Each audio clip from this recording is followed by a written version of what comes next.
బాలచంద్రాయ నమః. ఇది కూడా శ్రీ గణపతి అష్టోత్తర శతమావళిలోని ఒక నామం. బాల అంటే చిన్న సన్నగా ఉన్నది, చంద్ర అంటే చంద్రుడు.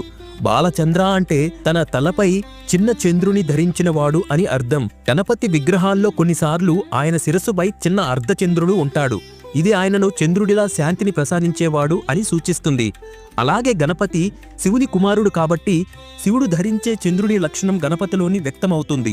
తలపై చిన్న చంద్రుడిని అలంకారంగా ధరించిన గణపతికి నా నమస్కారం. ఓం గజాననాయ నమః. ఇది కూడా శ్రీ గణపతి అష్టోత్తర శతమావళిలోని ఒక నామం. గజ అంటే ఏనుగు, ఆనన అంటే ముఖం మండలం. గజానన అంటే ఏనుగు ముఖం కలవాడు అని అర్థం. గణపతి ప్రత్యేకత ఆయనకు ఉన్న ఏనుగు తల. అది బుద్ధి, శక్తి, శాంతికి సంకేతం. ఏనుగు తలతో గణపతి అడ్డంకులను తొలగించే శక్తి కలవాడుగా ప్రసిద్ధి చెందాడు. ఏనుగు ముఖం కలిగిన గణపతికి నా నమస్కారం.